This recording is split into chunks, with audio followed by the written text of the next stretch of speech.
የጎረቤታሞቹ ወሳኝ ፍልሚያ ዛሬ ይጠበቃል። የፕሪሚየር ሊጉን ዋንጫ ለማንሳት የሚፎካከሩት ሁለቱ ጎረቤታም ክለቦች ሲዳማ ቡናና ነገሌ አርሲ ዛሬ በሌላኛው መድረክ የዋንጫ ባለቤት ለመሆን ሌላኛውን ወሳኝ ፍልሚያ ያደርጋሉ። ጨዋታው በገለልተኛ ሜዳ አዲስ አበባ ስቴዲየም ከቀኑ 9 ሰዓት ላይ የሚጀምር ይሆናል።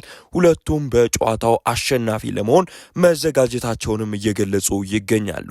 በኢትዮጵያ ፕሪሚየር ሊግ ሁለቱ ክለቦች አንደኛና ሁለተኛ ደረጃ ላይ ተቀምጠዋል። በመካከላቸው ከሁለቱ ጨዋታ ያነሰ ጠባብ የነጥብ ልዩነት የነበረ ቢሆንም አሁን ላይ ግን ሲዳማ ቡና ልዩነቱን ማስፋት ችሏል። ዋንጫ ማንሳቱን ባያረጋግጥም ከነገሌ ይልቅ እሱ ቅርብ ሆኗል። በጥሎ ማለፉ ግን ሁለቱም እኩል እድል አላቸው።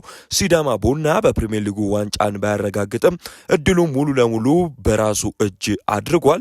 ይህንንም ተከትሎ የጥሎ ማለፉን ዋንጫ በማንሳት አዲስ ታሪክ ለመጻፍ እቅድ እንዳለው ታማኝ ምንጮችም ነግረውናል። ሲዳማ በታሪኩ በሊጉም ሆነ የጥሎ ማለፉን ዋንጫ አንስቶ አያውቅም። ስለዚህ ሁለቱንም በአንድ ጊዜ በማንሳት የሶስትዮሽ ዋንጫ አሸናፊ በመሆን ስሙን ከጥቂት ታሪካዊ ክለቦች ተርታ ማሰለፍ ይፈልጋል። ይህም ደግሞ ለጨዋታው ልዩ ትኩረት እንዲሰጠው አድርጓቸዋል።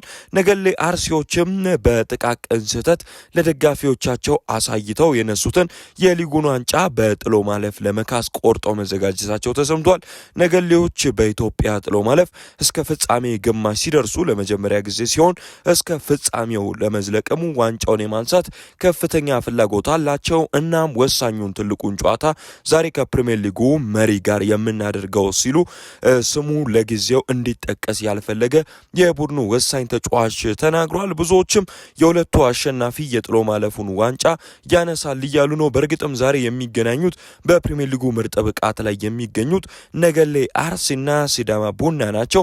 ስለዚህ ክቡራትና ክቡራን አድማጭ ተመልካቾቻችን ማን የዛሬውን ጨዋታ አሸናፊ ይሆናል ብላችሁ ትገምታላችሁ? ነገሌ ወይስ የሊጉ መሪ ሲዳማ ቡና? ከጎል ጋር ግምታችሁን አስቀምጡልን።